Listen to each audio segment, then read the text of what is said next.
రామ్ టాక్కి తిరిగి స్వాగతం. రాయలసీమ ఎప్పటి నుంచో వింటున్నాం. అత్యంత కరువు ప్రాంతంగా పేరు పొందింది. దీనికి పరిష్కారంగా పారిశ్రామికీకరణ చేయాలనేటువంటి ఒక ప్రయత్నం రకరకాల ప్రభుత్వాలు చేస్తూ వస్తున్నాయి. ముఖ్యంగా చంద్రబాబు నాయుడు హయాంలో కియా ఫ్యాక్టరీ రావటం ఓ గేమ్ చేంజర్గా అనుకున్నారు. మంచిదే, కియా ఫ్యాక్టరీ వచ్చింది, కొంతమందికి ఉద్యోగాలు వచ్చినాయి, ఎంతో కొంత మన రాష్ట్ర ఆదాయానికి కూడా ఉపయోగపడుతుంది. కానీ ఇది గేమ్ చేంజర్ కాదు. ఎందుకు గేమ్ చేంజర్ కాదు?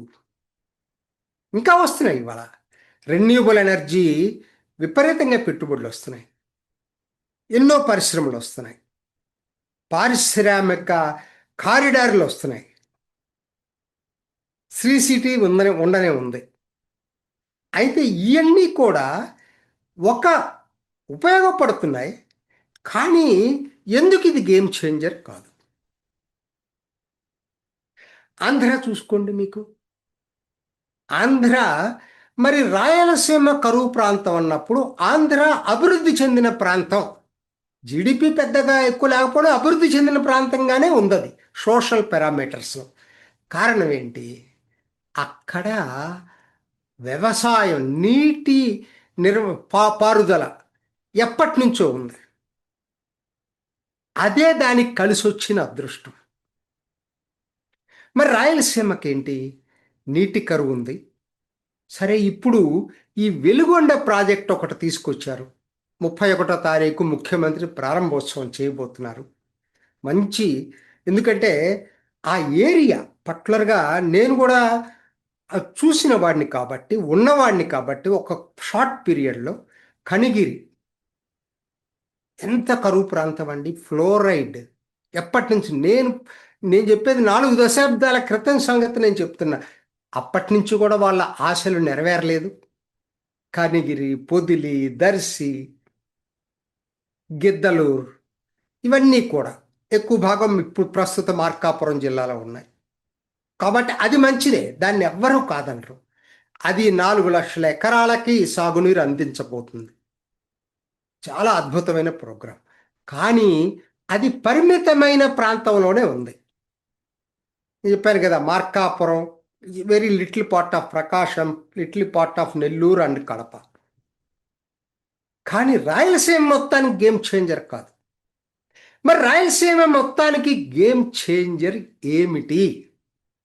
ఇది మన ముందున్నటువంటిది. ఇది రాయలసీమకి ఇప్పుడు ఏమంటున్నారంటే ఆంధ్ర గేమ్ చేంజర్ ఏంటి అంటున్నారు? పోలవరం అంటున్నారు. కరెక్ట్ అది.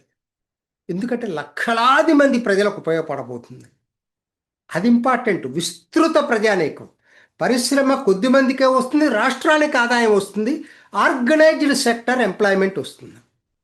ఇది అట్లా కాదే. పోలవరానికి కొన్ని లక్షలాది ఎకరాలకి ఆయకట్టు స్థిరీకరణ, విస్తరణ జరగబోతుంది. మరి రాయలసీమకి ఏంటి? రాయలసీమకి మీరు వ్యవసాయ పంటలు ఆంధ్రాలాగా ఇక్కడ కుదరదు. ఒక్కొక్క ప్రాంతానికి ఒక్కొక్క ప్రత్యేకత ఉంటుంది. ఇప్పటికే రాయలసీమ హార్టికల్చర్ హబ్గా మారింది. అసలు దేశంలోనే నంబర్ 1 ఫ్రూట్ ప్రొడక్షను ఆంధ్రప్రదేశ్, దేశం మొత్తం మీద. అందులో ప్రధాన భాగం, సింహభాగం రాయలసీమ.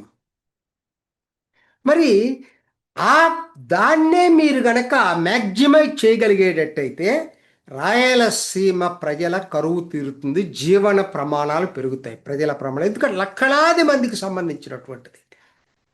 అటువంటి ప్రాజెక్టు మొట్టమొదటిసారి 79 సంవత్సరాల తర్వాత, స్వాతంత్రం తర్వాత మొట్టమొదటిసారి త్వరలో సాకారం కాబోతుంది. నా టాపిక్ అది ఇవాళ. ఎందుకని చెప్తున్నానంటే, జనరల్గా సోషల్ మీడియాలో, యూట్యూబ్లో ఎక్కువ ఏంటంటే రేటింగ్స్ కోసమనో లేకపోతే సెన్సేషనల్ న్యూస్కు ప్రాధాన్యత ఇస్తారు. ఇది అత్యంత ప్రాధాన్యం నా ఉద్దేశం. రాయలసీమ దిశ దశ మారబోతున్నటువంటి ప్రాజెక్ట్ ఇది. కేంద్ర సహకారంతో 1,00,00,000 పెట్టుబడులు పెట్టబోతున్నారు 3 దఫాలుగా 3 ఫేజుల్లో. ఇది దాదాపుగా 5,869 గ్రామాలకు ఉపయోగపడబోతుంది.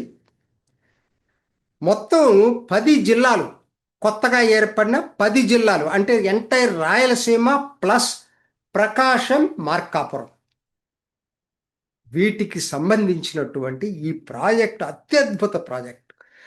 ఫేజ్ 1లో వచ్చేసరికి ఆయకట్టు స్థిరీకరణ, అక్కడ నీళ్ళు దానికి సంబంధించిన స్థిరీకరణ 22 లక్షల ఎకరాలకి, దాంతోపాటు విస్తరణ ఒక 4 లక్షలు, మొత్తం 26 లక్షల ఎకరాలకి హార్టికల్చర్ డెవలప్మెంటు జరగబోతుంది. ఫేజ్ 2 అండ్ 3లో చెరో 5.5 లక్షలు, మొత్తం మీకు చూసుకుంటే 37 లక్షల ఎకరాలకి ఈ ప్రాజెక్ట్ కంప్లీట్ అయ్యేటప్పటికీ ఉపయోగపడబోతుంది. అంటే నాకు తెలిసి దేశంలో ఎక్కడా కూడా ఇటువంటి హార్టికల్చర్ అతిపెద్ద ప్రాజెక్టు జరగల ఇంతవరకు. మొట్టమొదటి దేశం మొత్తం మీద అతిపెద్ద హార్టికల్చర్ ప్రాజెక్టు ఆంధ్రప్రదేశ్, అది కరువు సీమ రాయలసీమలో రాబోతుంది. ఇక మీరు దీనికి మరి ఎవరు దీనికి సారథ్యం వహిస్తున్నారంటే 3 డిపార్ట్మెంట్లు కీలకం కాబోతున్నాయి. హార్టికల్చర్ డిపార్ట్మెంట్ విత్తనాలు కానీ, సబ్సిడీ కానీ, మైక్రో ఇరిగేషన్ కానీ, కోత అనంతర నిర్వహణ కానీ, సాంకేతికత, సామర్థ్య, కెపాసిటీ బిల్డింగ్ కానీ, వీటన్నిటికీ ఆ డిపార్ట్మెంట్ చూస్తుంది. దానికి 14,906 కోట్లు ఖర్చు చేయబోతున్నారు. రెండో దానికన్నా ముఖ్యమైనది ఇరిగేషన్ డిపార్ట్మెంట్, నీటిపారుదల శాఖ. ఇది ఆయకట్టు స్థిరీకరణ కావాలన్నా, విస్తరణ కావాలన్నా ప్రధాన బ్రాంచ్ కాల్వలు, డిస్ట్రిబ్యూటర్లు, లిఫ్ట్ ఇరిగేషన్ సిస్టమ్స్, ఇవన్నీ తీసుకురావటం కోసం దాదాపుగా 20,854 కోట్ల రూపాయలు ఖర్చు పెట్టబోతున్నారు. మూడో డిపార్ట్మెంట్ దీన్ని కోఆర్డినేట్ చేసుకుంటున్న మూడో డిపార్ట్మెంట్ పంచాయతీరాజ్. ఎందుకంటే ఏదైతే మీరు చెప్తున్నారో అక్కడికి రోడ్లు కానీ, అంటే మీరు పొలాలకి, మార్కెట్లకి అనుసంధానిస్తూ రోడ్లు నిర్మించబోతున్నారు. దీనికి 4,562 కోట్ల రూపాయలు ఖర్చు పెడుతున్నారు. మొత్తం ఈ 3 కలిపి 40,352 కోట్ల రూపాయలు ప్రభుత్వం ఖర్చు పెట్టబోతుంది. మీరు అనొచ్చు డబ్బులు ఎక్కడున్నాయి, అసలే అప్పుల్లో ఉందో ఆంధ్రప్రదేశ్ అని చెప్పి. నిజమే, అత్యధిక అప్పులున్న రాష్ట్రాల్లో ఒకటి. కానీ రాష్ట్రం ఏమి ఇప్పుడు డైరెక్ట్గా రిసోర్సెస్ను ఉపయోగించుకునే పరిస్థితులు లేదు. కాబట్టి కేంద్రం 10,000 కోట్ల గ్రాంట్ ఇస్తుంది. మిగతా 30,000 కోట్లు ప్రపంచ బ్యాంకు కేంద్ర ప్రభుత్వం ద్వారా సమకూర్చబోతుంది రుణం. అంటే 40,000 కోట్లు వనరులు కూడా ఎలా సమకూర్చాలో ఆల్రెడీ ఈ ప్రణాళికలో సిద్ధమైంది. దీనికి అసలు వాల్యూ అడిషన్ ఏంటంటే private sector cold storage units, godowns, వీటితో పాటు ఫుడ్ ప్రాసెసింగ్ యూనిట్స్, ఇంకా చాలా టెక్నాలజీ, ఇంకా చాలా అదర్ ఇన్ఫ్రాస్ట్రక్చరు, వీటికి 60,000 కోట్ల పెట్టుబడి పెట్టాలని చెప్పి ప్రణాళికలు వేసుకున్నారు. అంటే ఈ మొత్తం కలిపితే 1,00,000 కోట్లు. ప్రభుత్వందైతే ఆల్రెడీ కేంద్రమే దీనికి సహకారం చేస్తుంది. సాక్షాత్తు కేంద్ర ఆర్థిక మంత్రి నిర్మలా సీతారామనే వచ్చి ఇనాగ్రేట్ చేసే అవకాశం కనపడతా ఉంది. 60,000 కోట్ల ప్రైవేటు పెట్టుబడులు. It is challenge to the state government to mobilise చేస్తుందని ఆశిస్తున్నాం. ఎందుకంటే ఇప్పటి వరకు ఇది రెండో దఫాలో ఈ కూటమి ప్రభుత్వం పెట్టుబడులు ఆకర్షించటంలో దేశంలోనే నెంబర్ 1గా ఉంది. సో ఇది కూడా జరుగుతుందని ఆశిస్తున్నాం. దీనికి రాజకీయాలకి దీనికి పోటీ పెట్టుకోవద్దు. రాయలసీమకి ఇన్నాళ్ళకి కనీసం దాని కరువు తీరేటువంటి ఓ కరువు ముక్త ప్రణాళిక తయారైంది నా దృష్టిలో. ఇంతకన్నా 79 సంవత్సరాల నుంచి మనం వింటూనే ఉన్నాం తప్పితే దానికి కరువు తీరట్లేదు. ఇదే గనక జరిగేటట్టయితే కరువు కాదండి, అసలు దేశంలో రాయలసీమ అసలు పర్ క్యాపిటా ఇన్కమ్ పెరుగుతుంది, మీకు వాళ్ళ జీవన ప్రమాణాలు పెరుగుతాయి, అభివృద్ధి చెందిన ప్రాంతంగా అభివృద్ధి అవుతుంది. అంటే ఒక్క మాటలో చెప్పాలంటే, ఏదైతే మనం సినిమాల్లో బయట స్లోగన్స్ వింటామో రాయలసీమ రతనాల సీమగా మారే అవకాశం మెండుగా కనపడతా ఉంది. అందరం కూడా ఎంతో దీనికోసం దీన్ని స్వాగతిద్దాం. ఎంత త్వరగా ఈ ప్రణాళిక అమలు జరిగితే అంత మంచిదని కోరుకుందాం. ఇది ఈనాటి రామ్ టాక్. ఇంకొక ఎపిసోడ్లో మళ్ళీ కలుసుకుందాం. నమస్తే.